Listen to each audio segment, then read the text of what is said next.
July 15th, 1099. On a wooden siege tower pressed against the northern wall of Jerusalem, Crusaders stand close enough to touch the stone. They have crossed more than 2,000 miles to reach this morning. They have survived starvation outside Antioch, thirst on the high plains of Anatolia, disease, desertion, and battles that by any reasonable measure should have ended the expedition. Of the tens of thousands who left Europe 3 years earlier, most are dead, or gone home, or scattered along the road behind them. This army should not exist. And yet the wall is right there. What happens in the next hours will echo for 1,000 years. In churches and mosques, in politics and propaganda, in arguments that have still not ended. This is the story of the First Crusade, not the legend either side built afterward, but the harder, stranger, more human story the sources actually tell. To understand it, we have to leave this wall and go back to a Europe drowning in its own violence, and a single speech in a French field. Chapter 1. The World That Made the Crusade. To understand why tens of thousands of people walked away from their homes in 1096, you have to understand 3 worlds that were all, in their own ways, in trouble: Western Europe, the Byzantine Empire, and the Islamic Middle East. The First Crusade happened because all 3 reached a moment of crisis at the same time. Remove any one of them, and the whole story collapses. Start with Western Europe, because that is where the marching begins. The Europe of the late 11th century was not the Europe of soaring cathedrals you may be picturing. Most of the great cathedrals had not been built yet. What Europe had, in dangerous quantities, was a warrior aristocracy with too many reasons to fight. Over the previous 2 centuries, a heavily militarized noble class had grown up across France and the lands around it. Mounted, armored, trained from childhood for one profession, which was violence. Their status depended on land and honor, and both were contested constantly, through inheritance disputes, quarrels between neighboring lords, and rivalries that could run for generations. The chronicles of the period are full of local wars that had no purpose any modern reader could name. Wars over mills and river crossings and insulted pride. Europe was not being invaded in 1095. In many regions, Europe was consuming itself. And these men were not simple brutes. That detail makes everything that follows possible. They were violent professionals who were also, by the evidence of their own charters and donations, deeply anxious Christians. Read the documents they left behind, the grants of land to monasteries, and you find the same phrases over and over. For the salvation of my soul, for the souls of my father and mother. The same Lord who burned a rival's village would endow a house of monks to pray for him after his death, and would mean it. They lived inside a contradiction their own culture had built for them. Their profession was exactly the sin their church condemned. The church could see this, and for about a century it had been trying to manage it. Church councils declared movements known as the Peace of God and the Truce of God. Attempts to protect the defenseless and to ban fighting on certain days of the week and seasons of the year. Historians still debate how well any of it worked. What matters for our story is the idea developing underneath it. Slowly, piece by piece. Latin Christianity was working out a concept that would change history. The idea that violence itself might not always be the problem. That violence, pointed in the right direction, in defense of the church or the defenseless, might even be pleasing to God. That idea is the loaded weapon of this chapter. Everything at Clermont grows from it. At the top of this restless world sat a papacy in the middle of its own revolution.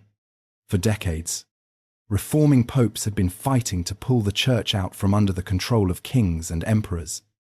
a struggle so bitter that Pope Gregory VII and the German Emperor Henry IV had effectively gone to war over it. By the 1090s, the Reformed papacy claimed spiritual leadership over all of Latin Christendom, and that claim was still contested. There was a rival pope in Rome backed by the emperor. Urban II, elected in 1088, had spent years unable to safely occupy his own city. Historians have long observed that a great enterprise in the East, summoned by the Pope and led under his authority rather than any king's, could strengthen that claim enormously. Whether Urban thought of it in those terms we cannot know. What we can say is that when the opportunity came, he moved on it with the energy of a man who understood exactly what it was worth. Now travel east, to the Second World, and to a city that made everything in Europe look small. Constantinople was the capital of the Byzantine Empire, the surviving eastern half of the old Roman Empire, and in 1095 it was among the greatest cities on earth. Its triple land walls had never been taken by a foreign army. Its markets handled the trade of 3 continents. Its people did not call themselves Byzantines, a label invented by later historians. They called themselves Romans, because in their eyes, the Roman Empire had simply never ended. But the empire behind the city was wounded. A generation earlier, in 1071, a Byzantine army had been shattered at a place called Manzikert, in eastern Anatolia, by a new power out of Central Asia, the Seljuk Turks. What followed the battle was worse than the battle. The empire fell into civil war, and while Roman generals fought each other for the throne, Turkish war bands spread across Anatolia, the empire's heartland, its main source of soldiers and grain. Within a decade, territory that had been Roman for 1,000 years was slipping away, and Turkish rulers sat within striking distance of Constantinople itself. The man left holding this catastrophe was the Emperor Alexios Komnenos, and he is one of the most interesting figures in this entire story. A soldier who took the throne in a coup in 1081. Alexios was intelligent, patient, and endlessly pragmatic. He spent his first decade fighting off threats from every direction, including an invasion of his western provinces by Norman knights from southern Italy. One of the commanders in that invasion was a young man named Bohemond. Alexios would meet him again. By the early 1090s, Alexios had stabilized the empire, but he could not retake Anatolia with the army he had. He needed Western soldiers, and he had been recruiting them individually for years. According to our sources, his envoys reached Pope Urban II at a church council in Piacenza in northern Italy in March of 1095, asking for military help against the Turks. What exactly Alexios expected in return? The evidence does not let us say with certainty. He may have imagined limited contingents of Western fighting men, serving within an imperial strategy, under imperial command, the kind of arrangement he already knew and trusted. What he set in motion instead was one of history's great examples of receiving vastly more than you asked for. And here the Third World enters, because the timing of that request mattered enormously. The Seljuk power that had crushed the Romans at Manzikert was, by 1095, coming apart. In 1092, the great Seljuk Sultan Malik Shah died, and his realm, fractured among feuding relatives and generals, Syria and the lands along the Crusaders' future road dissolved into a patchwork of rival city lords. The rulers of Aleppo and Damascus, more suspicious of each other than of any outside threat, beneath the dynastic quarrels ran a deeper division. The split between the Sunni Caliphate in Baghdad, whose authority the Seljuks claimed to defend, and the rival Shia Caliphate in Cairo, the Fatimids, who held Egypt and contested Palestine. This is one of the most important and least told facts about the First Crusade. The Crusaders were not marching into a united Islamic world. They were marching into a region fractured by dynastic wars, local rivalries, and the long struggle between Seljuk and Fatimid power. Many of the cities they would face received little help, or help that arrived late and poorly coordinated, because neighboring rulers often feared each other as much as they feared the newcomers. Muslim chroniclers of the following century, including Ibn al-Athir, looked back on this disunity with open bitterness. Modern historians broadly agree that the region's political fragmentation was one of the essential conditions of the Crusade's success. It was not the only reason the Crusade survived. It was the condition that made survival possible. So, stand back and look at the board in the year 1095. A Western Europe full of armed men taught to fear for their souls, and a church learning to offer them violence as a road to salvation. A pope whose office needed a cause worthy of its claims. An emperor in Constantinople asking that pope for soldiers, and an Islamic Middle East so divided that its front door stood, for one brief historical moment, unguarded. No one alive in 1095 could see all four pieces at once. That is worth remembering. History looks inevitable only in reverse, to the people living it. The 1090s felt like ordinary chaos. Taxes and feuds and bad harvests and distant rumors. Then, in November of 1095, in a field outside the French town of Clermont, a pope stood up in the cold air to give a speech. We do not know his exact words. No one wrote them down as he spoke. But we know what happened when he finished. The crowd began to shout, and the shout became a slogan, and the slogan crossed Europe faster than any army could march. God wills it. What Urban actually said, what he probably meant, and how it became something he may never have intended, is where we go next. Chapter 2. Clermont, November 1095. The speech that launched the First Crusade, one of the most consequential speeches ever delivered, is a speech we do not actually have. Pope Urban II spoke in the open air outside Clermont, in Central France, on November 27th, 1095, at the close of a church council. The council itself had been ordinary enough. 10 days of business about bishops and marriage law and the discipline of the clergy. The sermon on the final day was not on any agenda that survives. Several medieval writers preserved versions of what Urban said. Some claimed to have witnessed the council. Others openly admitted they had not been there.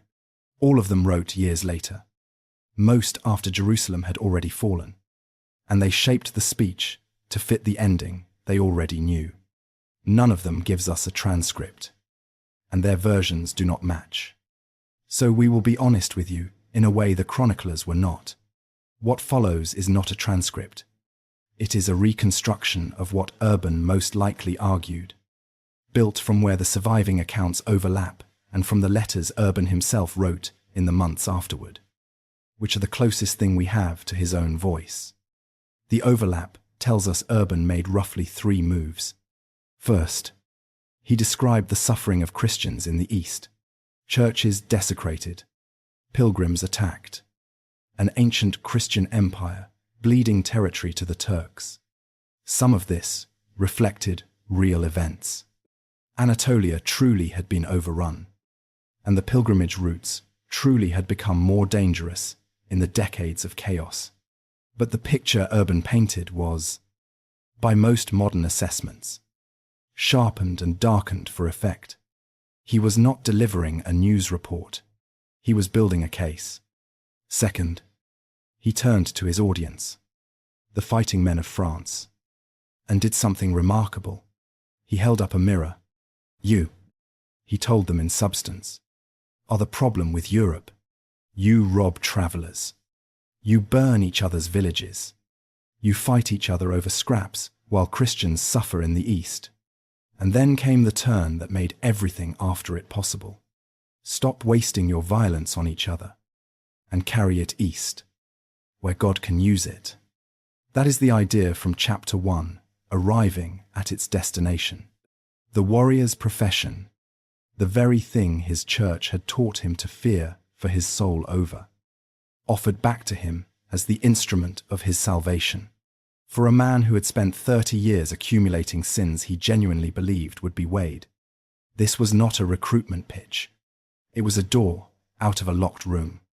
Third, Urban attached a reward, and the reward is where historians have argued most. He offered what the church called an indulgence. His own letters describe it as the remission of penance, meaning the crushing acts of repentance the church imposed for confessed sin, granted to anyone who marched to Jerusalem out of devotion rather than for money or fame. That is careful theological language, and it has limits built into it. What the crowds heard, as far as we can tell, was something simpler and larger. Go, and your sins are wiped away. Die on the road, and you die clean. We should be clear that this popular version is not a quotation from Urban, and probably misstates what he meant. It is what the message became once it left the field, and the popular version is the one that marched. The crowd's answer became the story itself. The accounts agree that the response was immediate and overwhelming, that people began shouting a phrase in their own language. Deus le vote. God wills it. And that Adhemar of Le Pou, a bishop who had made the pilgrimage to Jerusalem himself years earlier, went to his knees before the Pope to take the vow first. People tore cloth into strips and sewed crosses onto their shoulders, which is where the word crusade eventually comes from. Not from any medieval battle cry, but from the cloth. They called themselves those who had taken the cross. Within days, Urban had a movement. Within months, he had lost control of it. Because here is what the evidence suggests Urban planned. We can read his intentions in his actions. He spent the following year touring France, preaching to the arms-bearing class, the knights and the lords who could equip themselves. He set a departure date of August 1096, after the harvest, so that armies could feed themselves on the road. He appointed Adhemar as his personal representative to keep the enterprise under church guidance. Some accounts report that the council also set limits on who should go, that priests needed the permission of their bishops, and that ordinary people were expected to consult their priests, and that the elderly and the unfit should stay home.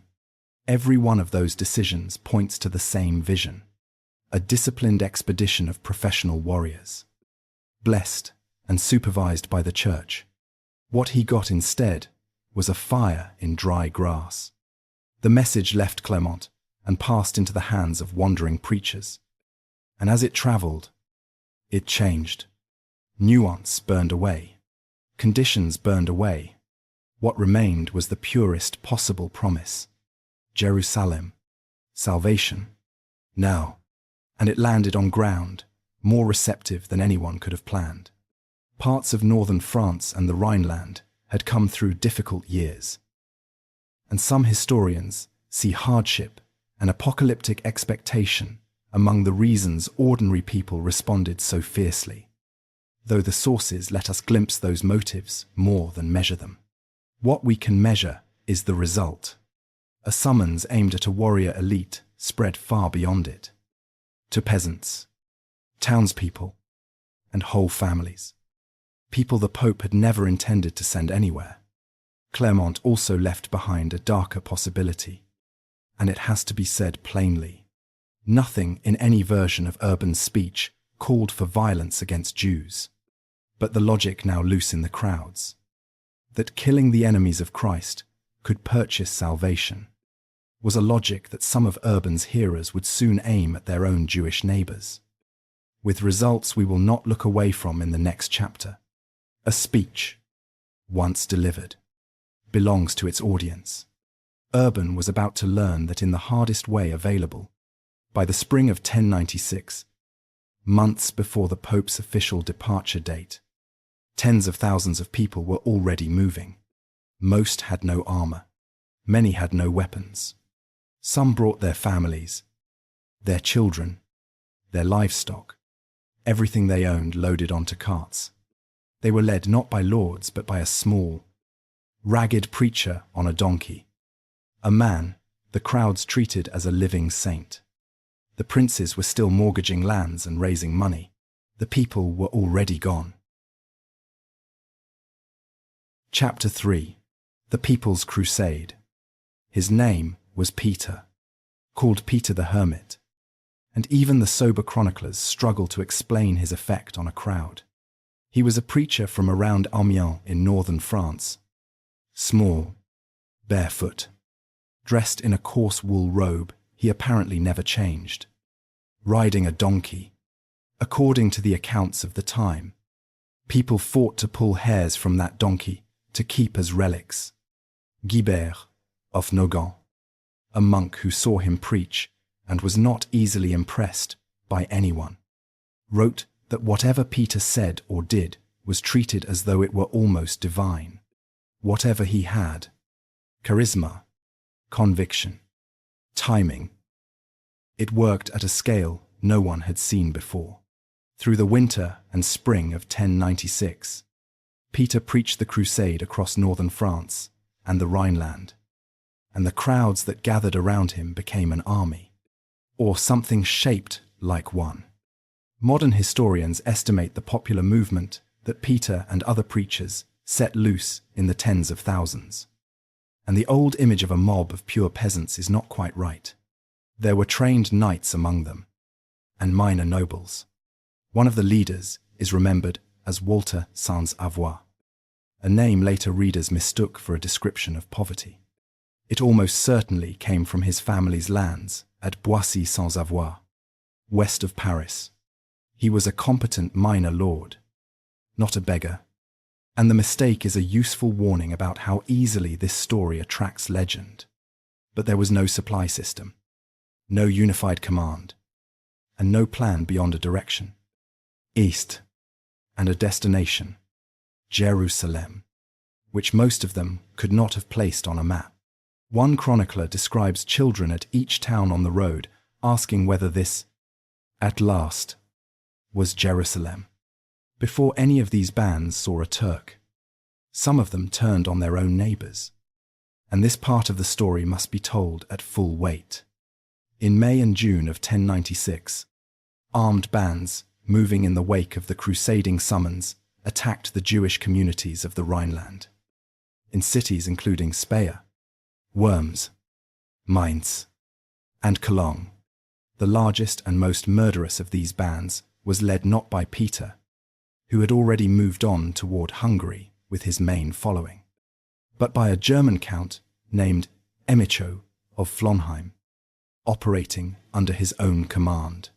The distinction matters, because the massacres were not one event with one author. They were a series of attacks by different groups who had drawn their own conclusions from the crusading message. The reasoning they voiced, recorded in both Christian and Jewish sources, was the crusading promise twisted to its darkest form. Why march 2,000 miles to fight the enemies of Christ? They asked, while other unbelievers lived prosperously at home. Under that reasoning, they offered Jewish communities a choice between baptism and death. The Hebrew chronicles written in the following decades are our most detailed sources, and they do something the Latin chronicles rarely bother to do. They preserve names, not just of rabbis and community leaders, but of ordinary people, including women. One of the most quoted passages in all of medieval Jewish memory concerns a woman of Mainz named Rachel, who chose death for herself and her children rather than forced conversion. Historians read these accounts carefully, because they were written to be read aloud in synagogues, shaped as martyrologies, and their details are formed by that purpose. But the events at their center are not in doubt. In Worms and Mainz, the communities were almost entirely destroyed. Some Jews died resisting. Some accepted forced baptism and survived. and some of those were later permitted to return to Judaism by imperial decision, which tells you the emperor understood what had been done in his territory, and some killed themselves and their families rather than convert. An act the Hebrew chronicles remember as the sanctification of the name. The surviving accounts and later estimates place the dead across the Rhineland communities in the thousands, though no exact total can be recovered. Two facts complicate the picture, and both deserve saying. Church authorities largely opposed the violence. The bishops of Speyer, Worms, Mainz, and Cologne all tried, with very different levels of courage and success, to shelter Jews, and the Bishop of Speyer largely succeeded, punishing some of the attackers afterward, and this violence was never part of the Crusades' design.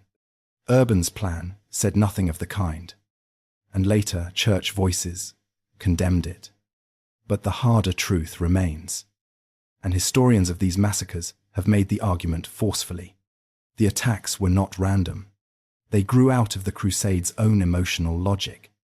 Holy violence rewarded with salvation, taken up by men who saw no reason to wait for the East to begin. Among the first large-scale victims of the crusading movement were the Jewish communities of Europe itself. Any honest telling has to start there. Emicho's force never reached the East. It was destroyed in Hungary by a Christian army, whose king had seen enough of what these bands did to the lands they crossed.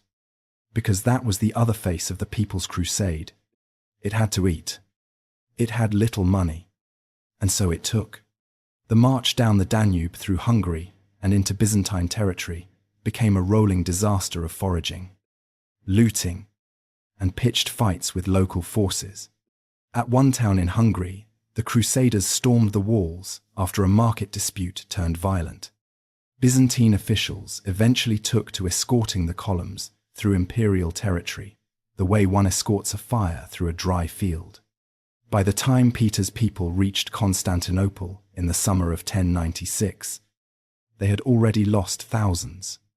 The emperor Alexius, who had asked the Pope for professional soldiers, looked out at what had actually arrived. A vast, hungry, half-armed crowd of men, women, and children camped outside the greatest city he knew. Alexios, by the account of his daughter Anna, advised Peter to wait. The main armies, the real armies, were months behind. Wait for them, whether from pressure inside the camp or simple impossibility. The waiting failed. Groups were already slipping out to plunder the suburbs, stripping lead from the roofs of churches to sell. In early August, Alexios ferried the People's Crusade across the water into Asia, where it did the one thing it should not have done. It kept going. What followed was short and terrible. The Crusaders raided into Turkish territory around Nicaea, the capital of the Seljuk Sultan of Anatolia, Kilay Arslan, a young ruler who now took their measure. In October of 1096, lured on by false reports that a forward party had captured great spoils, the main Crusader force marched into his ambush near a place called Sivetot. The Turkish arrows came from the high ground. The column collapsed, and the army of the poor effectively ceased to exist in a single morning. Those who reached the shore were taken off by Byzantine ships. The rest were killed or enslaved. The chronicles describe the bones left near the shore, a landmark the later Crusaders would see for themselves the following year. Peter the Hermit survived, because he was in Constantinople that day, asking for help. Kilij Arslan drew the obvious conclusion. He had now fought the crusade, and it was a rabble. He filed the lesson away and turned back to his real concern, fighting other Turks for territory in the east of Anatolia. It would prove one of the most consequential misjudgments of the entire war, because behind the rabble, moving slowly along the roads of Europe in ordered columns, came something else entirely. Princes, veterans, the armored professionals Urban had actually summoned. They are the subject of our next chapter. Chapter 4. The Princes. In the autumn of 1096, Robert, Duke of Normandy, eldest son of William the Conqueror, did something that tells you what the crusade cost before a single battle was fought. To fund his journey, he pawned his duchy, Normandy itself, the inheritance his father had conquered England from, handed to his own brother, the King of England, in exchange for 10,000 marks of silver. The English king raised the money by taxing England, which meant that English peasants who had never heard of Clermont helped pay for the First Crusade. Men did not raise money like that for a raid. They raised it for something they believed might be worth everything, and might take everything. Robert was one of perhaps a dozen great lords making the same calculation that year, and the armies they raised had no supreme commander, no shared flag, and no single nationality. What history calls the Princes' Crusade was really 4 or 5 separate armies, raised in different corners of Europe, led by men who in some cases had never met, and in other cases had met as enemies. The Crusade's victories and its ugliest quarrels both flow from who these men were. Start in the north, with the man the legends later chose as their hero. Godfrey of Bouillon was Duke of Lower Lorraine, in the borderlands between France and Germany, a man in his mid-30s with a reputation for piety and a complicated political record. He had fought for the German emperor against the reforming popes, which makes his later status as the perfect Christian knight faintly ironic. The legend that grew after his death said he sold everything for God. The record is more interesting. Godfrey raised enormous sums by selling and pledging land, including his ancestral castle at Bouillon, mortgaged to the Bishop of Liège. The scale of what he liquidated suggests a man preparing for the possibility of never coming back. He travelled with his younger brother Baldwin, and Baldwin is a man to watch closely. Colder than Godfrey, sharper, a former candidate for a church career who had abandoned it for war. Baldwin brought his wife east with him, an Anglo-Norman noblewoman named Godehilda of Tosny, along with his household, whatever devotion Baldwin carried, and we have no reason to doubt he carried some. His actions over the next 2 years would show a man equally prepared to build himself a future in the East. Watch what he does when the road forks. Now go south, to the most dangerous man on the crusade.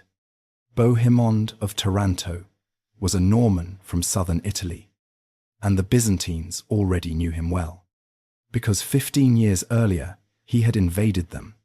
He was a son of Robert Guiscard, an adventurer who had begun as little more than a mercenary captain and ended as master of large parts of southern Italy.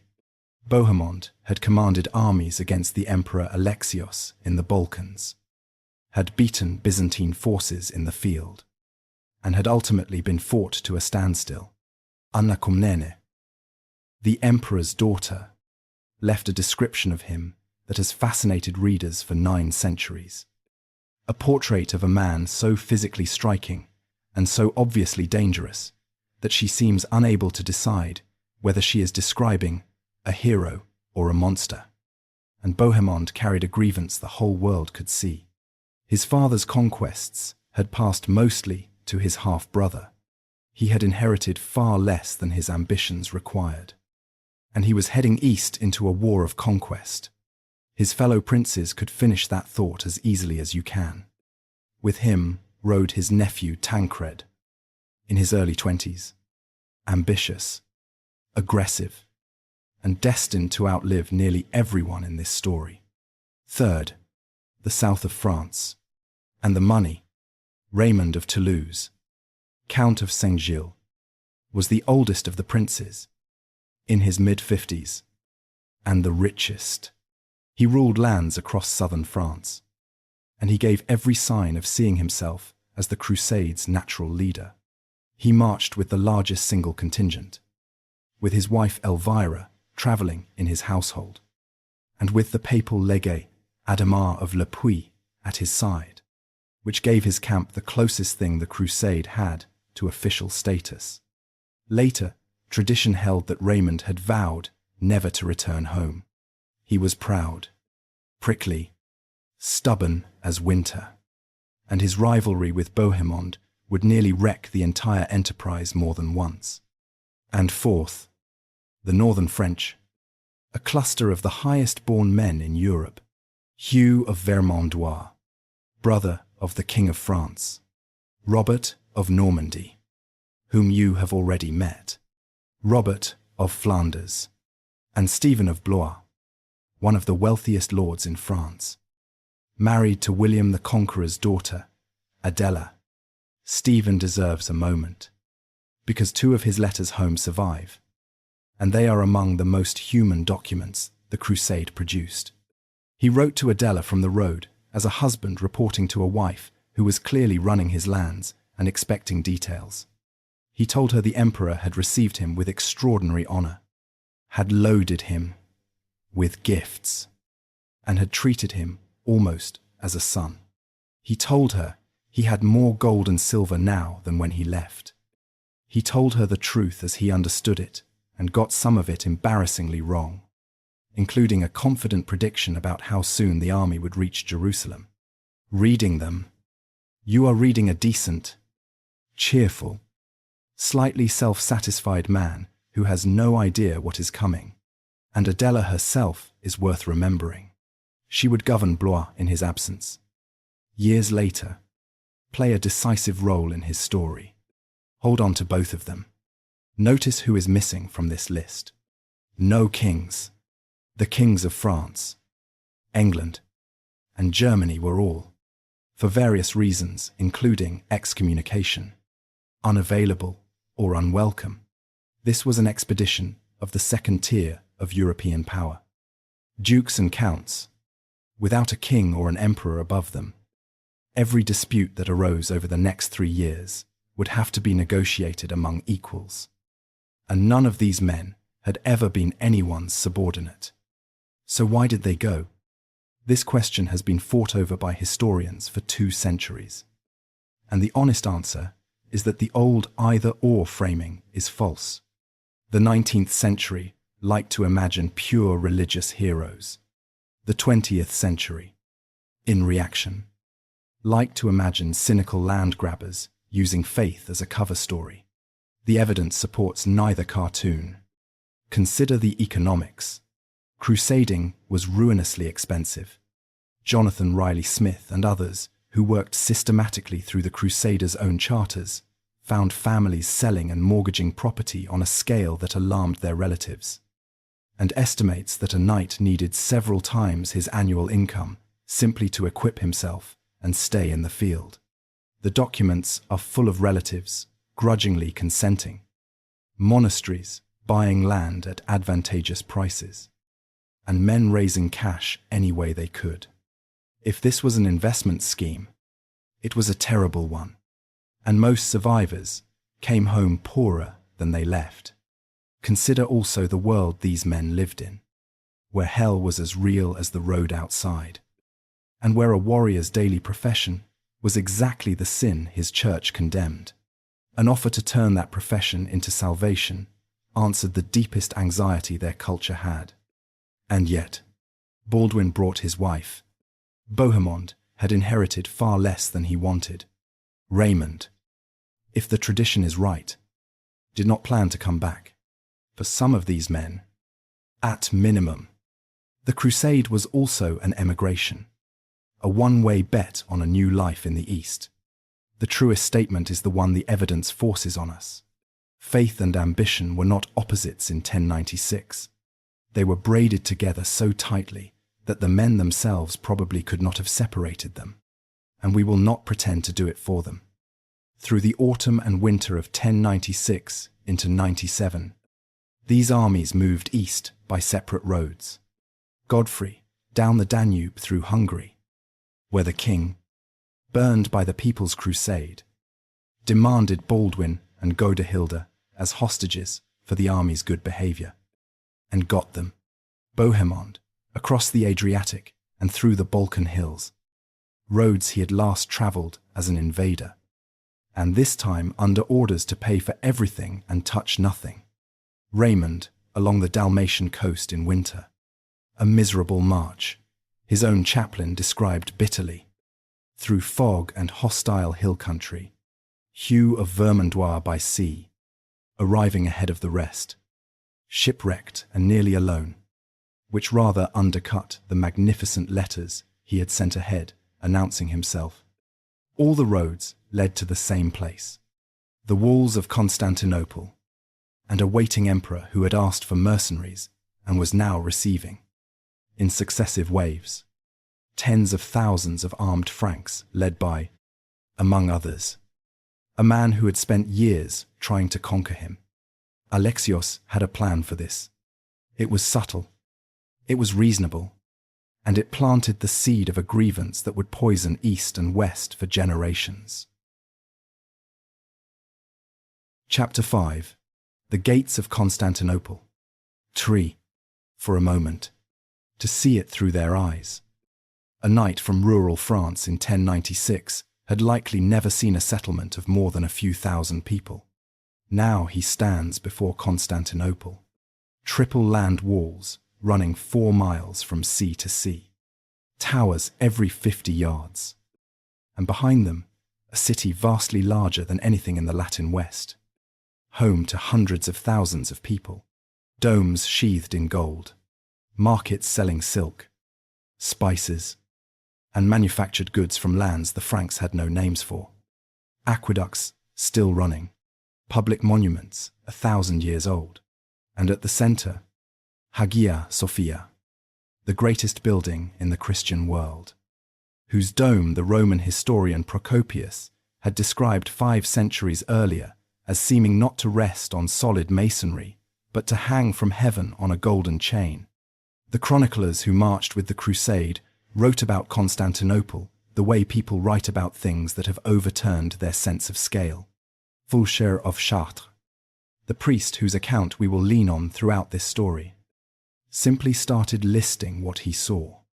The palaces, the monasteries, the relics, the riches, as if the only honest response was inventory. Underneath the awe, something else was growing in these accounts. Resentment. These Greeks, as the Franks called them, had all this wealth and still needed Franks to fight for them. The Byzantines, for their part, looked at the newcomers and saw brave, useful, terrifying barbarians. Anna Komnene's history, written decades later in retirement, drips with fascinated contempt for the Franks, their greed, their bluster, their inability to stand still while an emperor was speaking. She preserves one scene that says everything. At a formal reception, she writes, "A Frankish knight sat down on the emperor's own throne and had to be pulled off and rebuked by one of his own leaders, who told him this was not how things were done in this country. The knight, according to her, muttered something about a peasant sitting while brave men stood. The story may have improved in the telling over the decades. It is perfect precisely because it is the kind of thing both sides would have recognized instantly. 2 Christian civilizations, separated by centuries of political and religious estrangement. The formal rupture between their churches, still recent and still, perhaps, repairable, were now camped face to face. Each needed the other. Neither trusted the other. Many of the resentments that would poison East and West through the whole crusading era hardened in this winter. Outside these walls, Alexios had one overriding problem. The Crusader armies were arriving one by one, and each was individually large enough to be dangerous. His solution was a masterpiece of Byzantine method. Keep the armies separated. Feed them generously, so that hunger never became a reason to attack.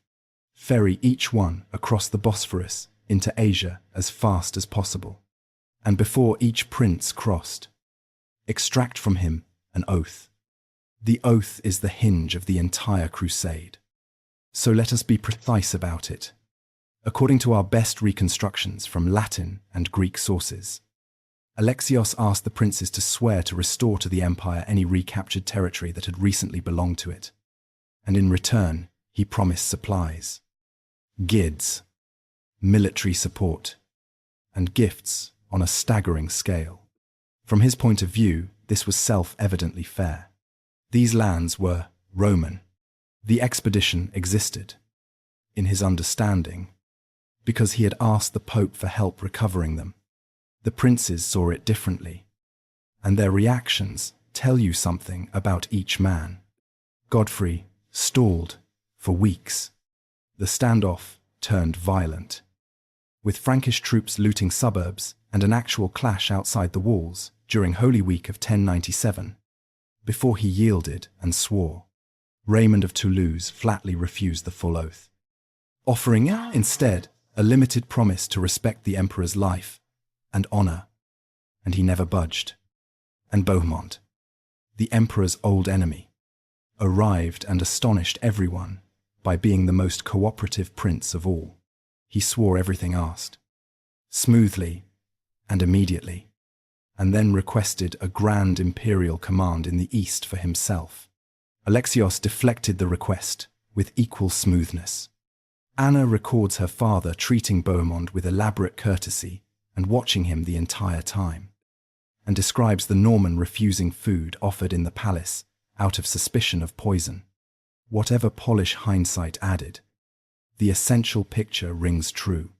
Each man knew precisely what the other was. Why did the princes swear at all? Because Alexios controlled the food, the ships, and the road home. And because the gifts were real. The sources describe rooms of treasure that left even the richest princes staring. But an oath given under that kind of leverage carries a weakness inside it. And the deeper problem was visible that winter. Alexios believed he had secured binding promises with a clear meaning. The princes did not all believe they had promised the same thing. Keep the oath in mind at Nicaea, and at Antioch, and in the bitter years after. It never stops mattering. There is a detail from these months that is easy to miss and impossible to forget once you see it. Peter the Hermit was still there. The survivor of Civito attached himself and his remaining followers to the great army as it assembled. A walking reminder of what happened to crusaders who crossed into Asia without a plan. The princes took the point. Whatever they thought of the Greeks, they crossed on Byzantine ships, provisioned from Byzantine granaries, guided by Byzantine officers, toward their first real objective, Nicaea, the city whose sultan had watched the people's crusade destroy itself, concluded that crusaders were a rabble, and ridden east to fight wars he considered more important. In the spring of 1097, an army in the tens of thousands marched up to the walls of his capital while he was hundreds of miles away. He was about to receive the correction of his life. And so, in a quieter way, was everyone else. Chapter 6. First Blood. Nicaea and Dorylaeum. Nicaea was not a city you could rush. It sat on the eastern shore of a lake, its walls running 4 miles around, studded with more than 100 towers, and one entire side of the city faced open water the crusaders could not block. Inside were the Sultan's treasury, his wife and children, and a garrison with every reason to believe help was coming. This was the city that had watched the People's Crusade die the previous autumn. Its defenders had seen crusaders before. They were not impressed. Through May of 1097, the prince's armies arrived one by one and wrapped themselves around the land walls, each contingent taking a sector, Godfrey on one side, Bohemond on another, Raymond arriving last to close the ring. And almost immediately, the war produced its first great collision, because Kilij Arslan finally understood his mistake and came back fast. The Sultan's relief army came down from the hills in mid-May and struck directly at the sector held by Raymond's southern French. apparently expecting to punch through to the gates. What happened instead was the first real answer to a question both sides had been asking. What happens when Turkish cavalry meets Frankish heavy cavalry and infantry in close combat? The fighting lasted much of the day, and by its end, the Turks had been driven back into the hills with serious losses. The aftermath was grim in the manner of 11th century war. Crusader accounts describe the heads of the dead displayed and hurled toward the city to break the garrison's spirit. Psychological warfare, as old as siegecraft itself, and a signal of exactly what kind of war this was going to be. Kilij Arslan drew a conclusion that would shape the entire next year. These were not the rabble of Civito. He pulled his army back, sent word to the garrison to make what terms they could, and rode east to gather greater strength. The Sultan had decided to trade his capital for time. It was cold-blooded, and it was probably correct. The siege now became an engineering problem, and the solution came from Constantinople, at the Crusaders' request, or by his own design, depending on which source you follow. Alexios had boats hauled overland on wagons and launched onto the lake, closing the city's open side. With the lake shut and the Sultan gone, Nicaea's fate was arithmetic. What happened next planted a thorn that never came out. In the final days of June, as the Crusaders prepared a general assault, the garrison quietly negotiated with the emperor's officers. On the morning of the planned attack, the Crusaders looked up to see imperial banners already flying from the towers. Alexios had taken the surrender directly, sparing the city a sack. From the Byzantine point of view, this was both his right under the oaths and elementary good sense. Nicaea was a Roman city being returned to Rome, not a prize to be stripped. The Sultan's family, captured in the city, were treated with courtesy and eventually released without ransom. A piece of statecraft aimed at a neighbor Alexios would have to live with long after the Franks had moved on. The emperor also paid the princes handsomely from his own treasury and distributed gifts through the army. Many of the rank and file saw only one thing. They had bled outside those walls for 6 weeks, and the Greeks had taken the city without letting them inside. The princes accepted the gifts and kept their counsel, but in the army's memory a ledger had been opened, and the entry read, "The emperor takes, and we are paid to look away." That ledger will be opened again at Antioch, with consequences no one at Nicaea could foresee. In late June of 1097, the army left Nicaea and marched southeast into the interior of Anatolia. For practical reasons of water and forage, it split into 2 columns, marching a day or so apart. Beaumont and the Normans in the vanguard, with Robert of Normandy and Stephen of Blois, Godfrey and Raymond behind. Kilij Arslan had spent his time well. He had made peace with his Turkish rivals, gathered their horsemen to his own, and picked his ground near the old town of Dorylaeum. At dawn on the 1st of July, his cavalry came down on Bohemont's column alone. The Battle of Dorylaeum deserves to be understood clearly, because it is the moment each side truly learned the other. The Turkish way of war was speed and distance. Thousands of mounted archers circling, loosing arrows in relays, wearing an enemy down until it broke, then destroying it in the pursuit. The Frankish way of war was the opposite. Armored men holding a mass, and the single devastating shock of a heavy cavalry charge. Turkish tactics won when the enemy scattered. Frankish tactics won when the enemy stood still long enough to be hit. Bohemond, ambushed and outnumbered, gave the only order that could save the column: dismount. Form a wall around the non-combatants and the baggage. Put the tents and the marsh at the back. Hold. Do not chase. Do not break formation. Hold. For hours through the July morning, the column stood under the arrow storm. Men and horses falling. The sources on the Crusader side frank about how close it came to collapse. And here the chronicles record something that rarely makes it into the retellings.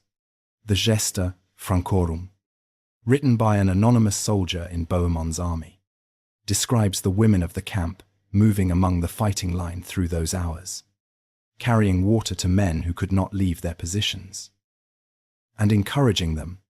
There were thousands of non-combatants inside that improvised square: wives, servants, priests, pilgrims, and their survival depended entirely on the line holding. Some of them helped hold it. A line attributed to the knights that day, passed along in the same account, has the fighters telling each other to stand fast and hope for spoils. Faith and greed braided together even at the edge of death. It is one of the most human sentences the crusade produced. What Kilij Arslan did not know was that the second column existed.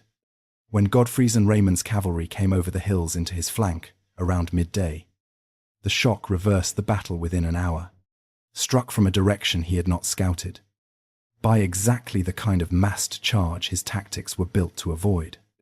The Sultan's army broke and scattered, abandoning camp and treasury. By the accounts of both sides, the defeat was total. Dorylaeum did not prove the Crusaders unbeatable, and Kilij Arslan was not a man who needed the same lesson twice. What the battle showed was narrower, and for the Sultan, decisive. Turkish mounted archery alone could not reliably break a disciplined Frankish force before its reinforcements arrived, and against the massed Frankish charge, delivered at the right moment, his horsemen had no effective answer in those circumstances. He never offered the crusade a general engagement again. Instead, he adopted the older, colder strategy of the steppe: strip the land, empty the towns, wreck the water sources where he could, and let the country itself do the killing. Which brings us to the enemy no chronicler could defeat with a charge. Chapter 7. The March Through the Dead Land. Unroll a map of Anatolia, and the Crusaders' problem becomes visible before a single word is spoken. From Dorylaeum to the passes of the Taurus Mountains, the road runs for hundreds of miles across the central plateau, high, dry, treeless in great stretches, savage in summer. The Byzantine road system that had once knit this country together had decayed through a generation of war. The wells and cisterns that made the crossing survivable were exactly what a retreating enemy could ruin or empty. And it was July. The army that marched out of the victory at Dorylaeum walked into the worst months of the entire crusade. And you can hear the sources change tone as they describe it. The battle passages of the chronicles are excited, full of banners and named heroes. The Anatolian passages read like testimony. Fulcher of Chartres and the anonymous Gesta describe a march in which thirst became the whole of existence. Men died of heat and dehydration on the road. Fulcher, who had a priest's eye for the details other men skipped, records pregnant women in the column, giving birth by the roadside, in conditions he plainly struggled to set down, and women and men alike dying where they fell because the column could not stop. The hunting hawks and dogs the lords had brought from Europe died first. A small detail that tells you exactly how far these men had misjudged the journey. They had packed for a campaign. They were on an expedition into a wasteland. Then the war horses began to die, and the dying of the horses meant something beyond grief. A knight without a horse is not a knight. He is a man in armor, too heavy to walk far in. The chronicles record knights riding oxen, and baggage strapped to goats and sheep and dogs. Images that sound almost comic until you understand what they meant. The army's striking power, the massed charge that had won Dorylaeum, was dissolving one dead animal at a time. By the autumn, the sources describe the army's horse strength as catastrophically reduced. The princes would spend the next 2 years trying to rebuild that single resource. Beching, buying, and capturing mounts wherever the road offered them. Yet the land was not entirely an enemy, and this cuts against the simple version of the story. The interior of Anatolia and the mountains ahead held Christian populations living under Turkish rule. Greeks in the towns, and in the southeast large Armenian communities, many of them displaced or politically uprooted by the same wars that had broken Byzantine power. At town after town along the line of march, local Christians opened gates, sold or gave food, and guided columns through the hills. The Crusade survived Anatolia, partly because Anatolia in 1097 was not a solidly hostile country. It was a shattered borderland full of communities making their own calculations about the new power crossing their world. The army's leaders were making calculations too, and here the story briefly splits in two, because two of the hungriest men on the crusade looked at the map and saw the same thing.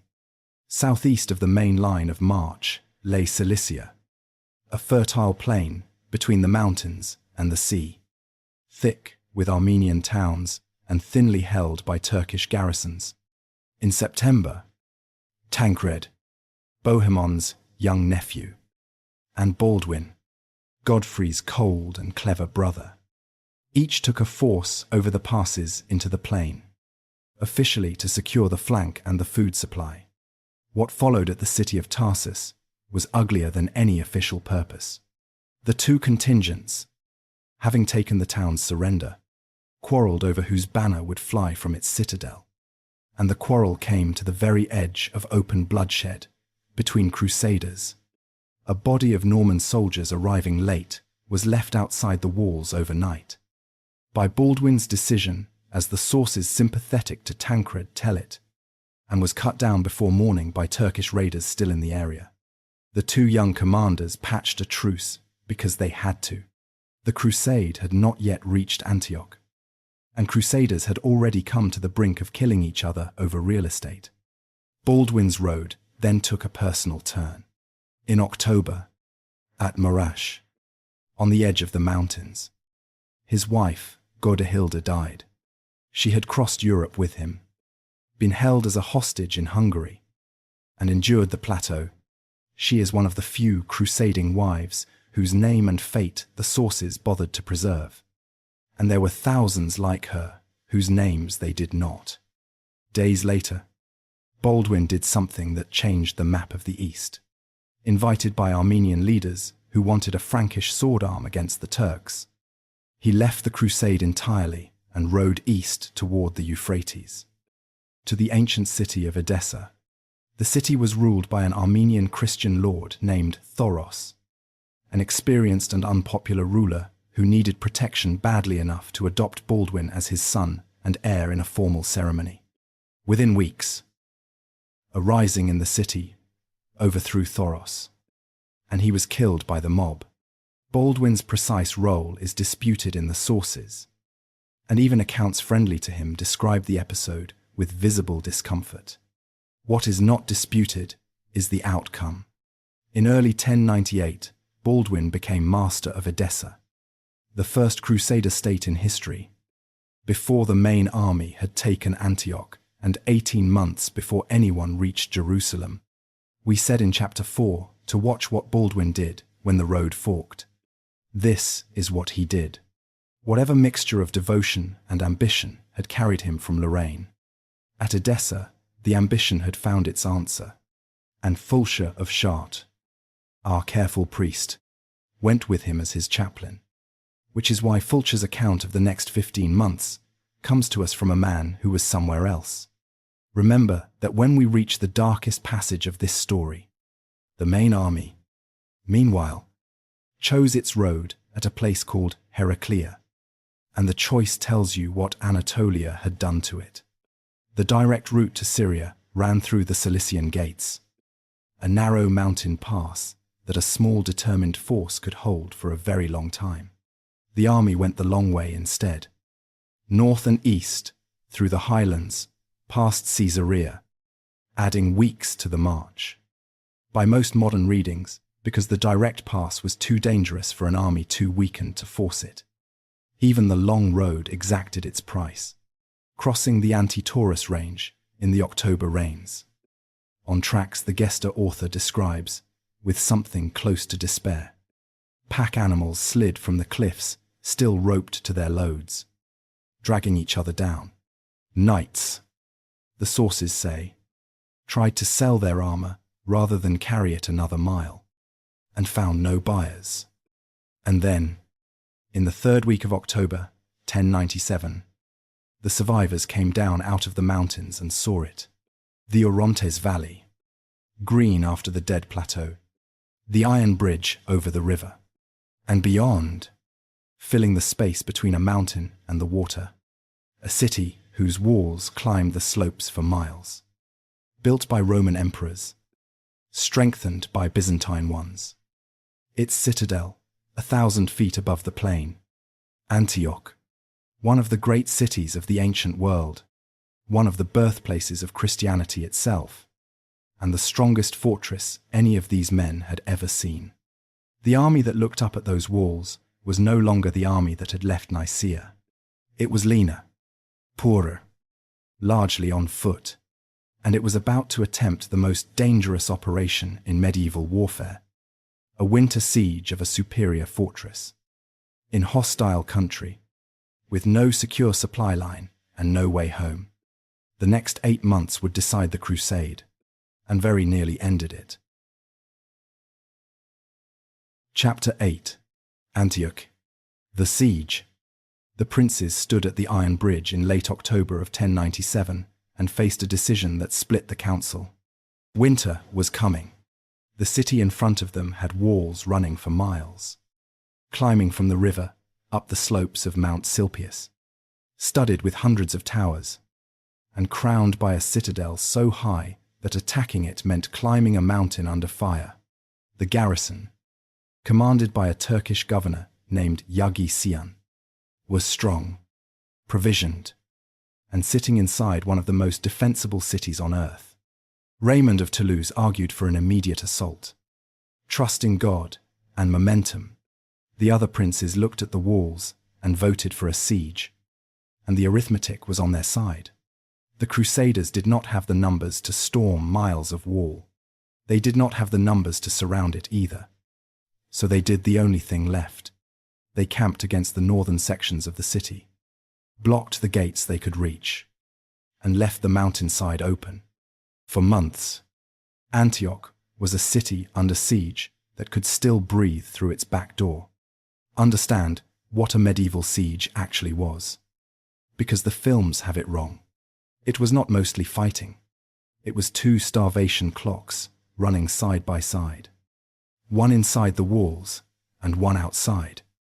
And the question was simply, which population would break first? Yagi Sian's clock was slowed by supplies smuggled over the mountain paths. The Crusaders' clock ran at full speed, because they had chosen to besiege a well-stocked city while camped in a countryside they had already stripped. At the start of winter, by December, the besiegers were starving faster than the besieged.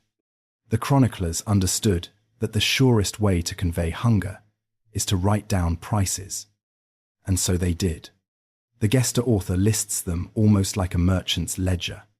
A load of food carried by 1 donkey, 8 pieces of gold, a single hen, a lamb, a hide of bread, each at a sum that would have fed a household for a season at home. Raymond of Aguilers records men chewing thistles, boiling leather, eating the seed grain they should have been saving, and stripping the flesh from horses that had already died of hunger.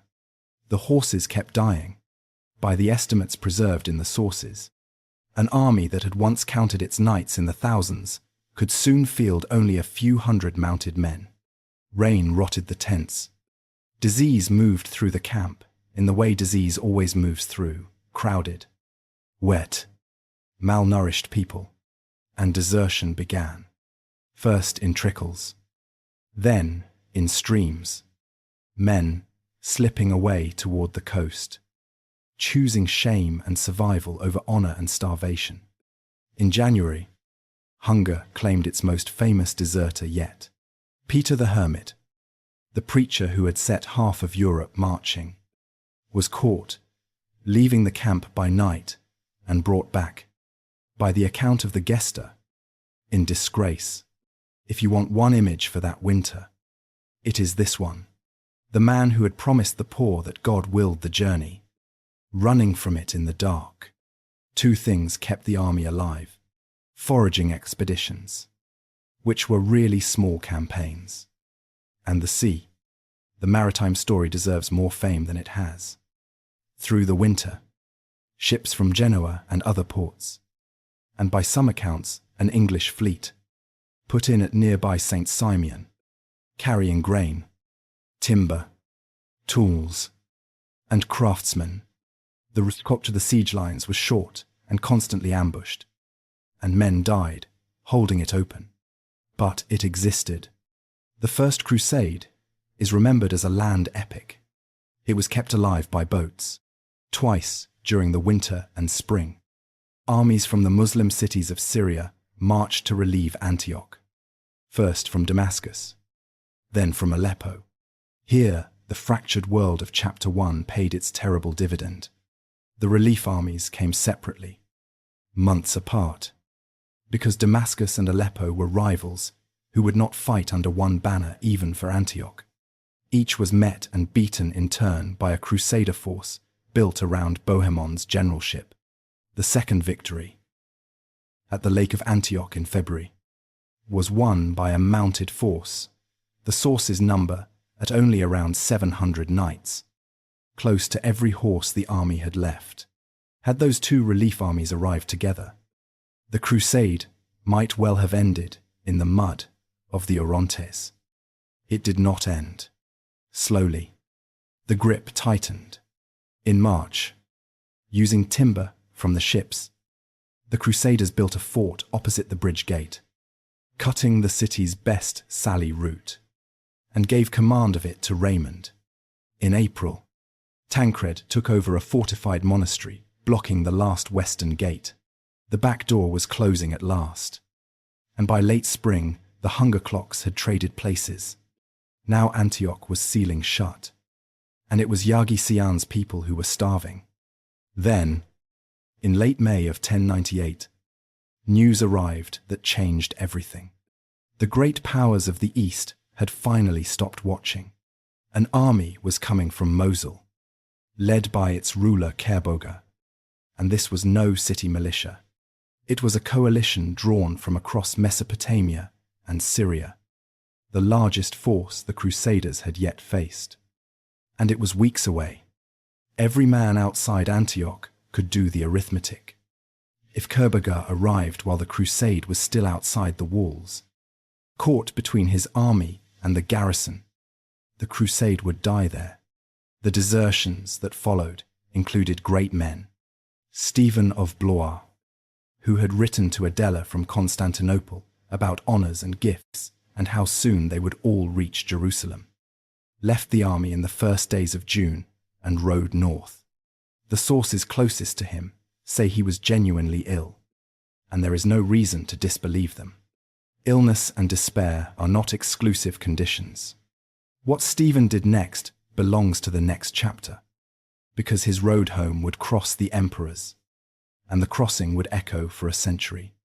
Bohemond had been working a different problem, and he had been working it for months. Somewhere in the winter he had opened a line of communication with a commander responsible for a stretch of the western wall, a man remembered under several forms of the name Firuz. Who he was, and why he did what he did, the sources do not agree on. Most versions make him a Christian of the city, possibly an Armenian, serving the Turkish governor. The motives they assign him run from grievance to bribery to a dream.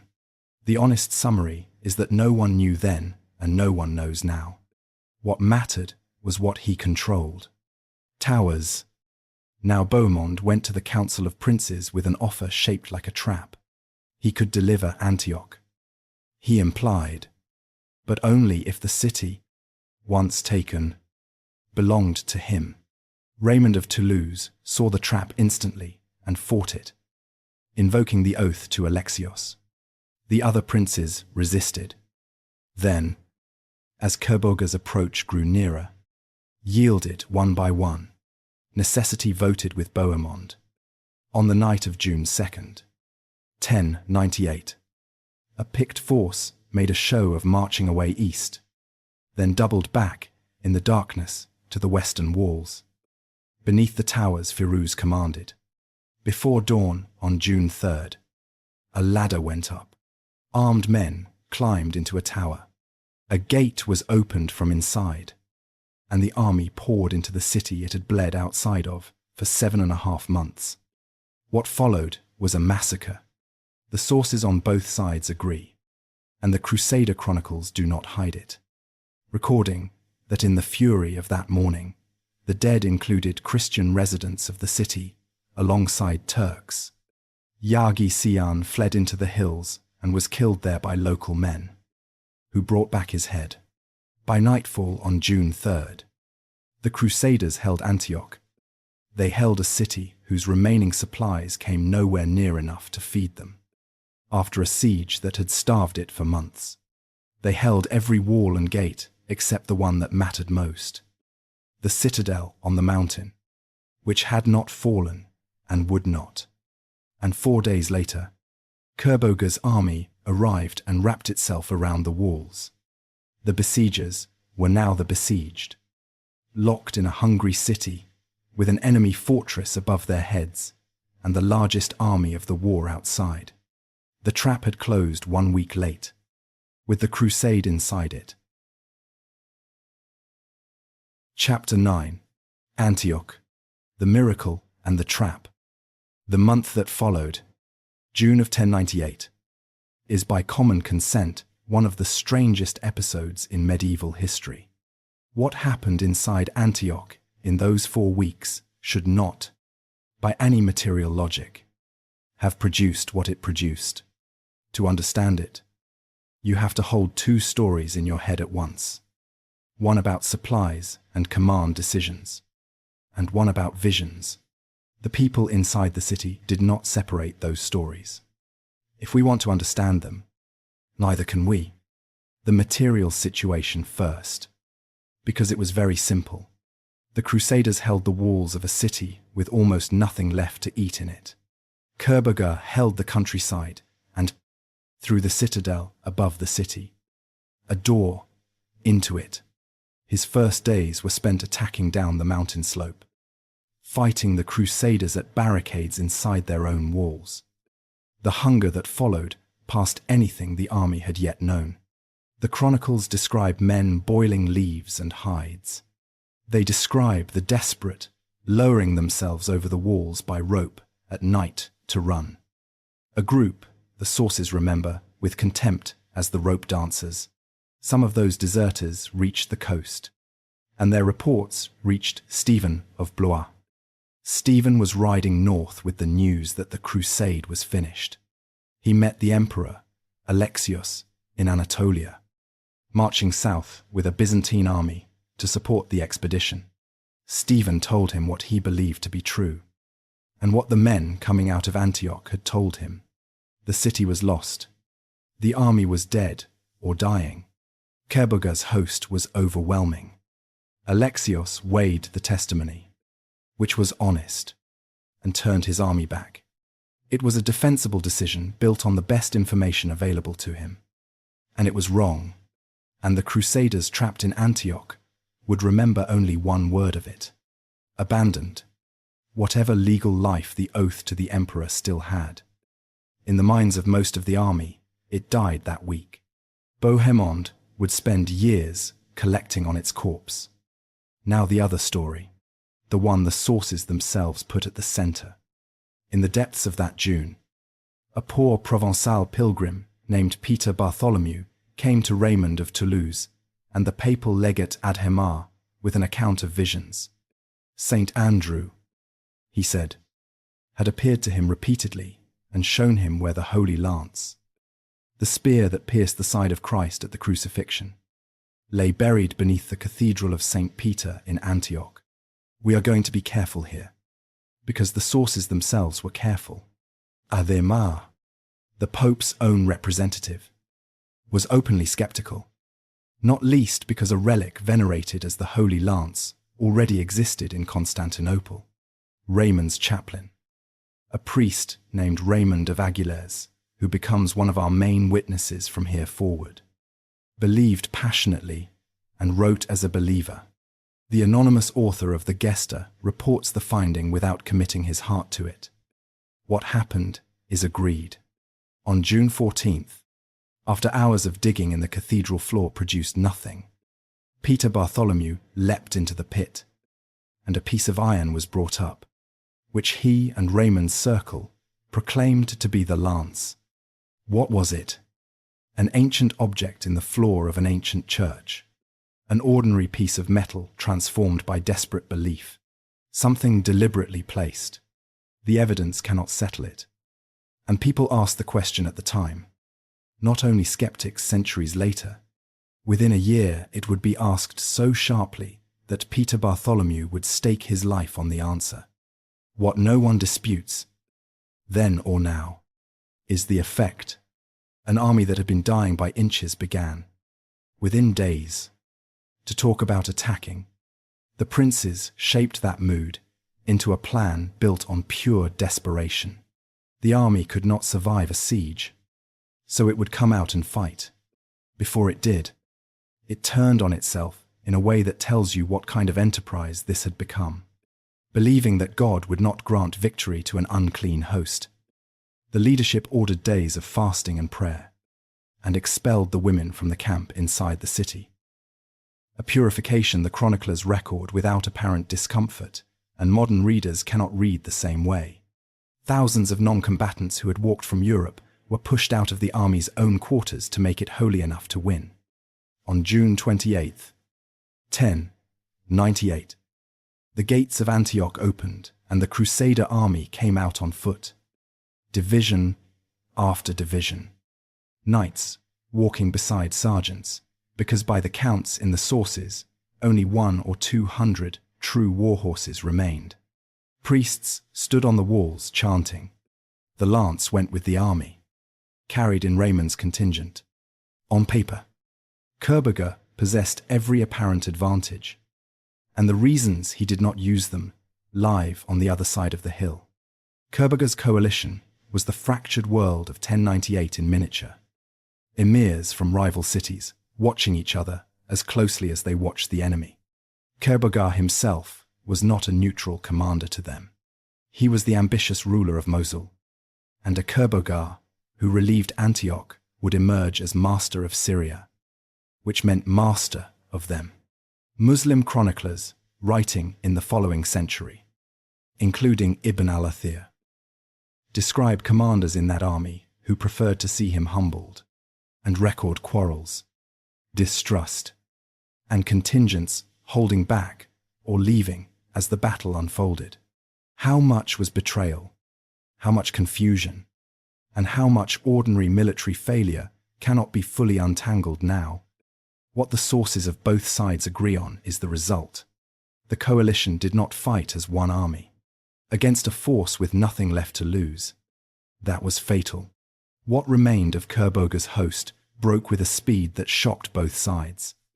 By evening, the largest army assembled against the First Crusade had ceased to exist as a fighting force.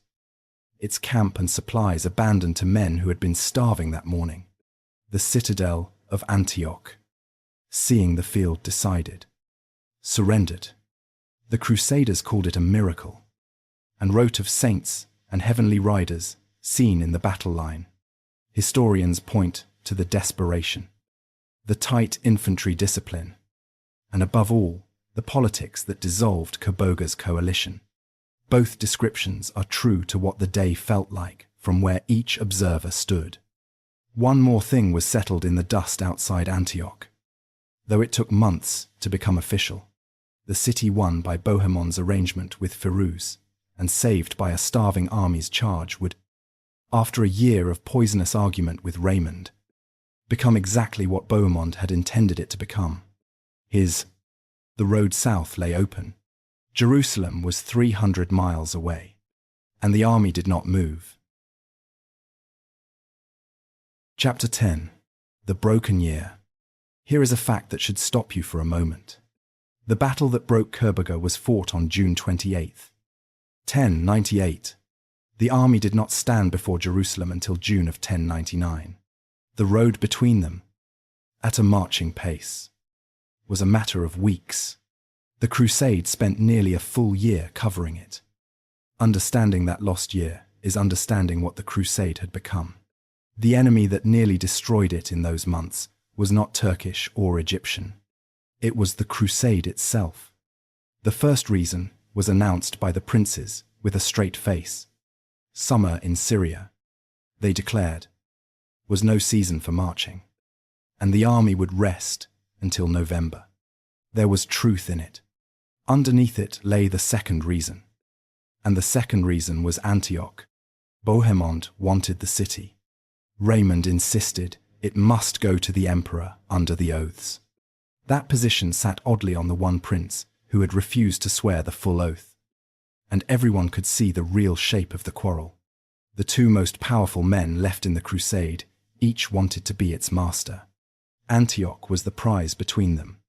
We say the two most powerful men left, because that summer, the crusade lost the one man who might have held it together. In August of 1098, an epidemic swept the crowded city. Among its dead was Adhemar of Le Pou, the papal legate, the bishop who had knelt first at Clermont and ridden with the army ever since, and whom nearly every faction trusted. The grief in the chronicles is unanimous. The months that followed proved what had been lost. With Adhemar gone, there was no referee in the east. The princes wrote a remarkable letter to Pope Urban that September, asking him to come and lead his crusade in person. He never came. The army was on its own. Through the autumn and winter, the quarrel over Antioch curdled into paralysis. The princes raided the surrounding country separately, seizing towns as personal property. And in December of 1098, at a town southeast of Antioch called Mara, the crusade descended to the place its own chroniclers could barely stand to record. The town was stormed after a short siege. Its people were massacred. A slaughter. The crusader sources report themselves. What followed was worse. In the weeks after the sack, with the country stripped bare and the supply system in collapse, starving members of the crusading host ate flesh from the bodies of the dead. We are not going to soften this.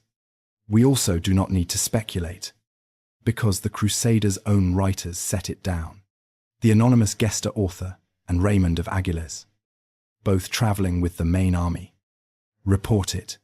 Fulcher of Chartres records it too, with horror. Though he was not at Mara himself, he was in Edessa with Baldwin, and wrote from what the army told afterward. The principal Crusader accounts that mention the episode agree that it happened. They differ over who did it, when, how openly, and whether hunger was the whole of it.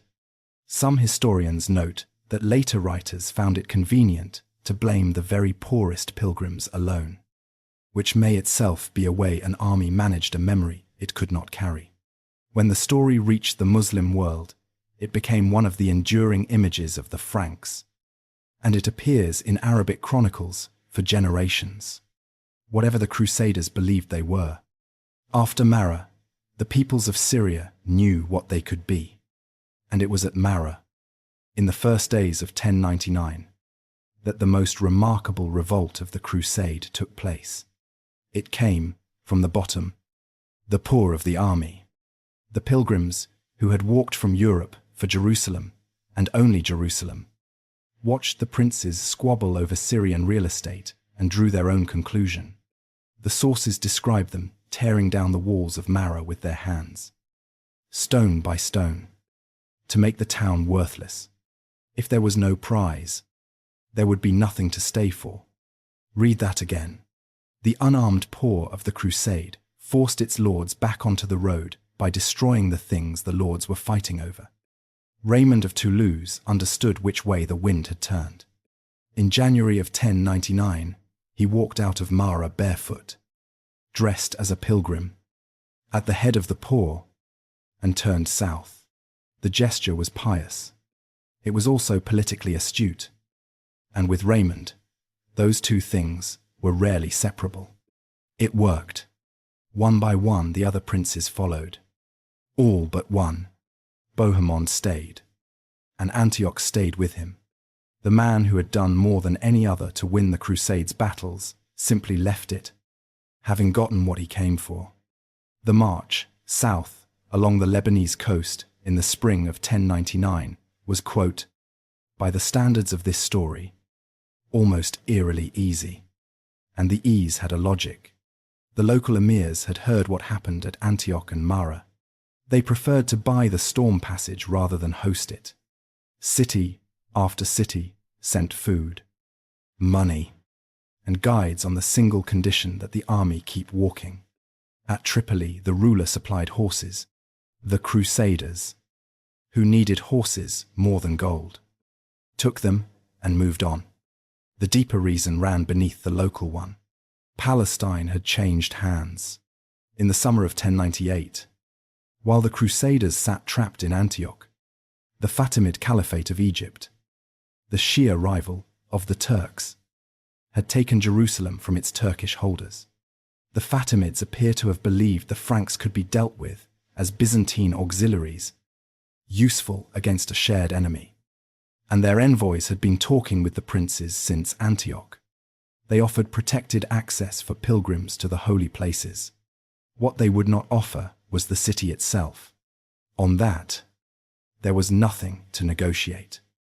And by the spring, both sides understood it. One more account has to be settled before the walls of the holy city, and it is the strangest one. Peter Bartholomew, the visionary of the lance, had gone on producing visions through the year. They had grown grander and more political, and conveniently aligned. Skeptics noted at the time, with the interests of Raymond's camp, the doubts, present since Adhemar's first frown, broke into the open. In April of 1099, the dispute came to the ancient test, an ordeal by fire, which Peter, by the account of Raymond's own chaplain, embraced as his vindication. How freely he chose it, we cannot say, since the fullest account comes from the faction with the most at stake. What happened is recorded. He carried the lance through a corridor of burning wood before the assembled army. He came out terribly burned and died days later. Believers said the crowd had crushed him in its enthusiasm as he emerged. Doubters said the fire had answered the question. We will not rule on a medieval ordeal from 9 centuries away. We only note what the episode shows. This army tested its miracles. It argued about them. It doubted them. These were not simple people. They were people under unimaginable pressure, reasoning with the tools their century had given them. In the first week of June, 1099, the army crossed the hills of Judea. On June 7th, from a rise the pilgrims are said to have named Mont Joie, the mountain of joy. They saw it at last. The walls, the domes, the city that every step since Clermont had pointed toward. Of the great host that had left Europe 3 years before, the force that now looked down on Jerusalem counted, by the most careful modern estimates, perhaps 12 to 15,000 people, of whom maybe 12 or 1,300 were knights. The rest were dead, or home, or scattered along a 2,000-mile road of graves. The survivors wept. The chronicles say, then they walked down toward the walls. Chapter 11. Jerusalem. The siege. The city they came to take was ready for them. The Fatimid governor, Iftikhar al-Dawla, had used his time well. He had strengthened the garrison with Egyptian troops. He had expelled at least part of the city's Christian population, by several accounts, reducing the risk of a sympathetic hand at a gate. The lesson of Antioch had travelled. He had blocked or fouled the wells outside the walls and driven off the flocks. And then he had done the simplest and most intelligent thing available. He had sent to Egypt for the army and settled in to wait. Look at the ground he was defending, because Jerusalem's walls were only half its strength. The other half was the land itself. The city stands in the Judean hills, dry in high summer, and the nearest reliable water and usable timber lay miles away. An attacker outside Jerusalem in June is a man standing in an oven, and Iftikhar had removed nearly everything in the oven that could be eaten, drunk, or built with. He did not need to defeat the Crusaders. He needed to keep them in the sun until Egypt arrived. The Crusaders understood the clock as well as he did, and it explains their first decision, which was otherwise close to madness. On June 13th, barely a week after arriving, they attacked the walls with almost no siege equipment. A single ladder by some accounts at the point of assault. Driven by prophecy, impatience, and the certain knowledge that time belonged to Egypt, the attack failed. Bloodily, the army drew back and faced the truth. Jerusalem would not fall to faith alone. It would fall to carpentry, or not at all. And then, for the second time in this story, the sea saved the land. In mid-June, word came that ships had put in at the port of Jaffa, Genoese vessels among them, carrying the two things worth more than gold that summer: timber and skilled craftsmen. What followed was one of the great logistical feats of the age. The materials, and by some accounts beams from the dismantled ships themselves, were hauled through the hills to the siege lines, on captured animals and on the backs of men, across country with barely a tree standing on it. Foraging parties ranged for miles to strip whatever wood remained. Under master builders, whose names the chronicles for once bothered to record, the army began constructing what the assault required: 2 great movable siege towers, catapults, ladders by the dozen. Thirst governed everything else. The sources describe water carried in stitched animal skins from springs miles away, sold at cruel prices, foul enough that men drank it holding their breath. Animals died in the heat, and the army fractured one more time in the old familiar way. Tancred claimed Bethlehem with his banner. Raymond and the others disputed rights and precedents. The princes were arguing over the crown of a city they had not taken. 2 things pulled them back together, and they arrived in the same week. The first was news. A Fatimid army was assembling in Egypt and would march within weeks. The clock now had a face and hands.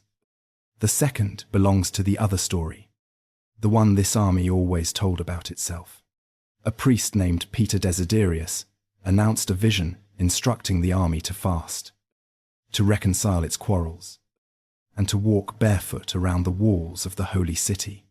On July 8th, the army did exactly that. Princes and paupers together, unarmored, carrying crosses and relics, they walked the full circuit of Jerusalem under the eyes of the garrison, who watched from the walls and, the Crusader sources say, mocked what they saw and displayed crosses on the ramparts to insult them further. Then the army gathered on the Mount of Olives to hear Peter the Hermit preach. The same man who had left Amiens on a donkey 4 years before, still here, still speaking. From the ramparts, it must have looked like weakness, an army reduced to ritual. But this ritual was the machinery by which this particular army had always turned fear into action. It had processed and fasted before Antioch. It had marched behind a piece of iron pulled from a cathedral floor and broken the largest army in Syria. What the men on the walls were watching was not a religious display separate from the assault. It was the assault beginning. Through the nights of July 9th and 10th, the Crusaders made their final move. And it was pure chess.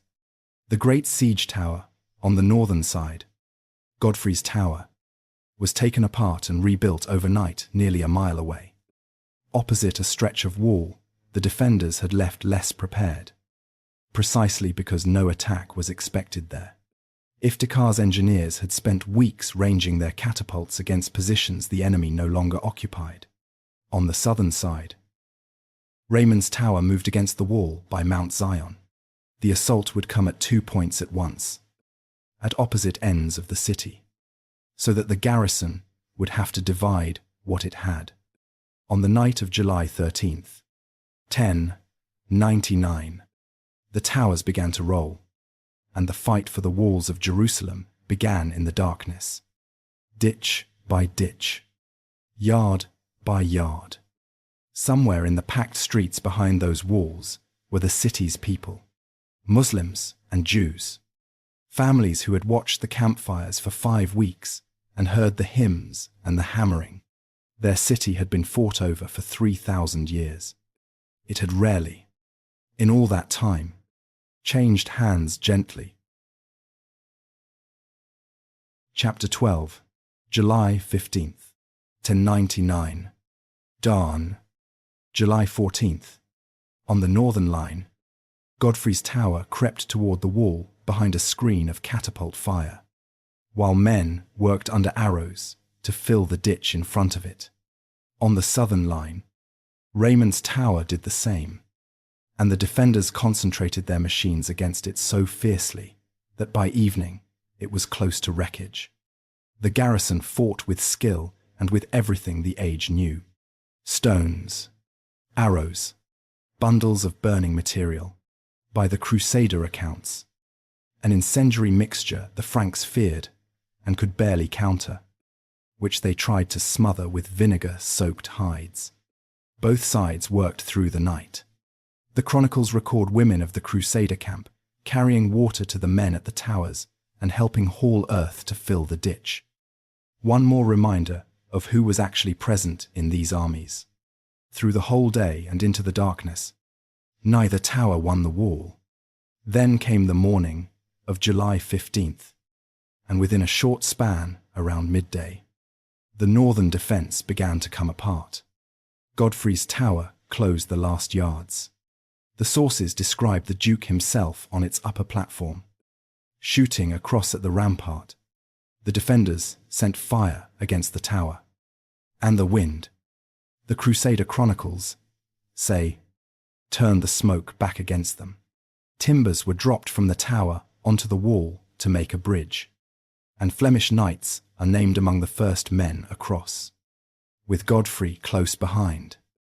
A foothold became a flood. A gate was opened from inside, and the army that had walked 3 years to reach this wall poured through it into the streets of Jerusalem. The southern defense, hearing the north collapse, broke soon after. Iftikhar al-Dawla withdrew with his bodyguard into the Tower of David, the strongest point in the city, and made a rapid bargain with Raymond of Toulouse. He surrendered the tower and a great treasure in exchange for his life and the lives of his men. Raymond kept the bargain. The governor and his guard were escorted out of the city and rode for Ascalon. His negotiated escape stands in stark contrast to what was happening in those same hours to the people he had governed. What happened in Jerusalem that afternoon and in the days that followed is among the most documented atrocities of the Middle Ages. And we will treat the documentation with care, because the numbers have been fought over for 9 centuries. That there was a massacre is not in dispute and never has been. The Crusaders' own chroniclers do not merely admit it, they proclaim it.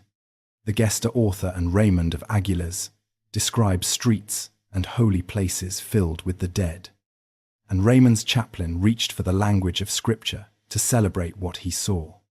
In words he meant as triumph and posterity, reads as horror. Men, women, and children were killed in the streets, in houses, and in places of worship. Many of the city's Jews died in or around their chief synagogue, which was burned, an event recorded in Latin sources and remembered in later Jewish and Arabic tradition. On the Temple Mount, around the Al-Aqsa Mosque. People who had fled there in great numbers were killed. A group sheltering on the roof under a banner of protection. Tancred's banner, by the Crusader accounts, was killed the next morning anyway. To Tancred's recorded fury, which tells you the army was beyond any single man's control. Survivors existed. Captives were taken, ransomed, or forced to carry the dead out of the city. Some of the population escaped with iftikhar or slipped away in the confusion. Jewish captives were later ransomed by communities in Egypt. And letters preserved from those communities are part of how we know it. But the sources of every faith agree that a large part of the city's Muslim and Jewish population was killed, captured, or driven out in those days. How many died? Honesty requires laying the answers side by side. The Crusader chronicles themselves gave enormous figures, written by men who wanted the slaughter to sound total, a judgment fulfilled. Later, Arabic tradition recorded 70,000 dead at Al-Aqsa alone, a figure written down more than a century after the event and regarded by modern historians of all backgrounds as far beyond the city's likely population. Modern scholars have tried to work back from the city's probable size after the governor's expulsions, and their estimates range from several thousand dead upward. The truth is that no reliable total can be reconstructed from the surviving evidence. The count is lost. The event is not. One more uncomfortable truth belongs here, because leaving it out would flatter the past. By the customs of 11th century war, in Europe and the Middle East alike, a city taken by storm after refusing terms was subject to sack, and massacres after stormings were committed in that era by armies of every faith. Jerusalem was not unique in kind. What set it apart was not something we can measure with a body count. It was the prominence the slaughter received in the conqueror's own accounts, written with pride rather than shame. It was the religious symbolism of the place where it happened, and it was the memory it created, which outlived every treaty and every kingdom the Crusaders built. 9 centuries later, that memory is still active in the world. Some events end. This one echoed. On July 17th, with the city quiet and the dead uncounted, the princes gathered to decide who would rule what they had taken. Chapter 13. The Kingdom and the Echo. The first thing the conquerors of Jerusalem did with their prize was argue about it. Some of the clergy insisted that no king should wear a crown in the city of Christ, that Jerusalem should be governed by the church. The princes ignored the theory and fought over the practice. Rule was offered first, by the accounts, to Raymond of Toulouse, the oldest and richest of them, and Raymond refused it, declaring that he would not be king in that city. Piety on the surface. Underneath, many historians have suspected a tactical bet by a proud old man that the offer would collapse and return to him on better terms. If it was a bet, he lost it. The council turned to Godfrey of Bouillon, and Godfrey accepted, with one adjustment that became his legend. He declined the royal title. Our sources render what he took instead in different forms, most famously as advocate or defender of the Holy Sepulchre, and some contemporaries went on calling him prince or even king anyway. The famous words later tradition gave him, that he would not wear a crown of gold where Christ had worn a crown of thorns, appear in later accounts rather than in the earliest records. So let us say precisely what we know. His refusal of the royal title is documented. The beautiful motive attached to it is legend, and the legend may or may not be fair to the man. The new arrangement was nearly erased in its first month. The Egyptian army, whose shadow had driven the entire siege, arrived in August, camping near Ascalon on the coast, a force that by all accounts outnumbered anything the Crusaders could field. What followed on August 12th, 1099, was the last battle of the First Crusade and one of its most complete victories. The Crusader army marched out and caught the Fatimid host unprepared at dawn and broke it in a single shock. The sources describing soldiers cut down among their own baggage and the Egyptian commander escaping by sea. Ascalon itself did not fall. Its garrison would trouble the new kingdom for half a century, because the princes, true to form, quarreled over who would possess the city, even as it offered surrender. The victory secured Jerusalem. The quarrel that spoiled its fruits was, by then, simply the Crusade's signature. And then the strangest thing of all happened. The army went home. Once Jerusalem was won and defended, the great majority of the survivors considered their vow fulfilled, walked to the coast, and took ship for Europe.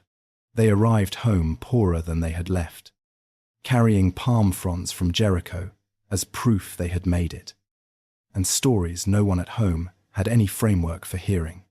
The fighting men who stayed in the entire new territory numbered, by modern estimates, only a few hundred knights and a few thousand foot soldiers. An almost absurdly thin garrison for the most contested ground on earth. Their going home is strong evidence of something the purely cynical reading of the Crusade struggles to explain. For many of the participants, completing the vow mattered more than any conquest, even though material ambition burned bright in some of the leaders who stayed. Motifs, as this whole story has shown, came braided. Those who stayed built something that lasted, against the odds, for generations. 4 states of the Latin East: Edessa beyond the Euphrates, Antioch, Tripoli, which Raymond would spend his last years beginning and never see completed, and the Kingdom of Jerusalem. The people in this story ended in ways worth gathering in one place. Godfrey of Bouillon ruled Jerusalem for 1 year and died in July of 1100, most likely of disease. The barons sent north for his brother. Baldwin rode down from Edessa, and on Christmas Day of the year 1100, in Bethlehem, the man who had left the crusade at Marash to build his own fortune was crowned the first king of Jerusalem. He wore the crown without any recorded hesitation and proved, most historians agree, one of the most effective rulers of the age. The Pilgrim Kingdom was governed from its first full year by its most worldly man, and perhaps only such a man could have kept it alive. Beaumont, Prince of Antioch at last, was captured by Turks in the year 1100 and held for 3 years. Ransomed, he returned to Europe as a celebrity, toured France recruiting for a new war, married a French king's daughter, and led that army not against Islam, but against the Emperor Alexios, the old enemy. He lost so completely that the treaty forced on him made Antioch, on parchment at least, the emperor's vassal state. He died in southern Italy, and his tomb stands there still. Peter the Hermit, who had preached to Europe and then run from Antioch in the dark, walked back to the west, founded a monastery, and lived out his life quietly. Almost nothing more is known about him, which may be the most surprising ending in this entire story. And Stephen of Blois, the cheerful letter writer who left Antioch at its worst hour, went home to Adela. What happened in that household we can only infer from what happened next. The chroniclers say his wife would not let the matter rest, and that under her pressure he took the cross again. In 1101 he sailed east with a new wave of crusaders. In the year 1102, at Ramla, he died in battle. Whatever ledger he believed he owed, he paid it in full. Pope Urban II never learned how his speech ended. He died on July 29th, 1099, 2 weeks after Jerusalem fell, before the news could cross the sea. So what had actually happened? In the 4 years between a field at Clermont and a broken wall in Jerusalem, judged as a military operation. The First Crusade achieved something close to the impossible. An army with no unified command, no state behind it, and no permanent centralized supply system marched 2,000 miles through hostile country and took 3 major fortified cities. It succeeded on a knife edge of contingencies. Genusa timber, a wall commander's secret, the rivalries inside Kaboga's coalition, and beneath all of it, the deep division of the Islamic Middle East in exactly those years. A division that closed behind the Crusaders like water. The men of the Crusade called this providence. The historian calls it contingency. Both words point at the same unsettling truth. It came within days of failing at least 3 times. And it did not fail. No later expedition ever reproduced the same combination. A march from Western Europe, the capture of Jerusalem, and the founding of a new kingdom. Europe spent 2 centuries trying. Judged as a human event, it left 2 memories that have never been reconciled, and we will not pretend to reconcile them tonight. In the West, for centuries, the First Crusade was the epic of epics, the armed pilgrimage God had blessed, and Godfrey's refusal of the crown was taught to children as the model of Christian knighthood. In the Islamic world, and in Jewish memory, the same 4 years are remembered through the Rhineland, through Mara, through the blood of July 15th, as an invasion out of nowhere, by men who killed in the name of God. Both memories grew from things that truly happened. 900 years of politics have used both. When modern movements of many kinds reach for the word crusade, as a banner or as an accusation, they are drawing on this story, almost always on a cartoon of it. One of the best reasons to know the real history is to recognize the cartoon when someone hands it to you. And under all of it, the thing this story keeps returning to, these were people who believed something enormous, and wanted things, and were afraid, all at the same moment, in the same body. Faith did not cancel ambition. Ambition did not make the faith a lie. That combination built the strangest expedition in European history, carried it further than it had any right to go, and left behind ruins that people are still arguing about.